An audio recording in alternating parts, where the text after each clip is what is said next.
एक पिता की बेटी को सीख। हाल ही में नैना का विवाह हुआ था और उसने अपने पति और ससुराल वालों के साथ एक जॉइंट फैमिली में रहना शुरू कर दिया था। कुछ दिनों के बाद उसे पता चला कि वह अपनी सास के साथ नहीं रह सकती। नैना की सास रूढ़िवादी थी, जबकि नैना आधुनिक जीवन शैली जीने वाली लड़की थी। जल्द ही उनके बीच झगड़े होने लगे। कई महीनों के बीत जाने के बाद भी दोनों में से कोई भी अपना व्यवहार बदल नहीं पाया।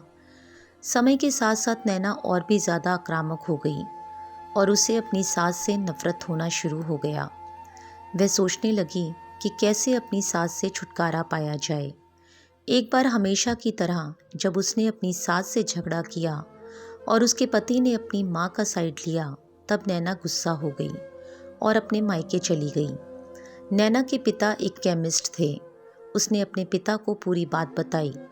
उसने अपने पिता से कहा कि उसे कुछ जहर दे ताकि वह अपनी सास के खाने में मिलाकर उससे छुटकारा पा सके, नहीं तो वह अपने पति के घर वापस नहीं जाएगी। नैना के पिता को यह सब जानकर काफ़ी दुख हुआ और उन्होंने अपनी बेटी से कहा, अगर तुम अपनी सास को जहर देती हो तो तुम और मैं दोनों जेल जाएंगे। ऐसा करना ठीक नहीं है। लेकिन नैना सुनने और समझने की हालत में नहीं थी। आखिरकार उसके पिता ने कहा, ठीक है, जैसा तुम चाहती हो वैसा ही होगा, लेकिन मैं तुम्हें जेल में नहीं देखना चाहता।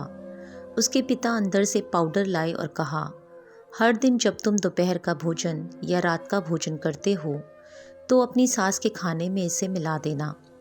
इससे धीरे धीरे कुछ महीनों में वह मर जाएगी और लोग सोचेंगे कि वह प्राकृतिक रूप से मरी है।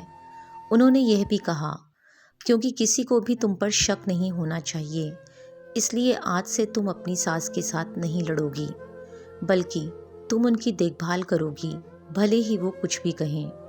तुम गुस्से से बात नहीं करोगी और हमेशा शांत रहोगी। नैना सहमत हो गई और अपने ससुराल वापस आ गई और अपने पिता की सलाह के अनुसार उसने अपनी सास के खाने में पाउडर मिक्स करना शुरू कर दिया और बड़े ही प्यार के साथ बात करना शुरू कर दिया।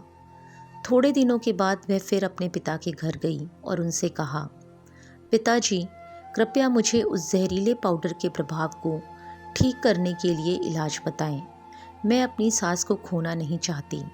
वह मेरी माँ की तरह है और मैं उससे अब बहुत प्यार करती हूँ। उसके पिता मुस्कुराए और कहा, कौन सा जहर? मैंने तुम्हें बस एक स्वीटनर दिया था। नैना हैरान थी और उसने अपने पिता से पूछा कि उन्होंने ऐसा क्यों किया। पिता ने कहा, बेटा, अगर तुम किसी दूसरे इंसान से प्यार चाहते हो तो तुम्हें भी उसे प्यार देना होगा। रिश्ते एक गाड़ी की तरह होते हैं और हम उन पर लगे पहियों की तरह। जब तक सभी पहिए ठीक से आगे नहीं बढ़ेंगे, तब तक गाड़ी ठीक से नहीं चल सकती।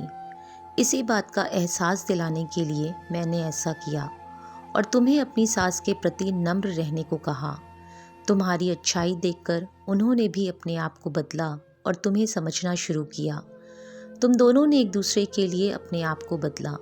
यही कारण है कि तुम अपनी सास के लिए आज मेरे पास भागते हुए आई हो। हमें एक दूसरे को समझने की कोशिश करनी चाहिए और एक दूसरे के साथ एक स्वस्थ संबंध बनाने के लिए थोड़ा अपने आप को भी बदलना चाहिए। कहानी देखने के लिए आप सभी का बहुत बहुत धन्यवाद।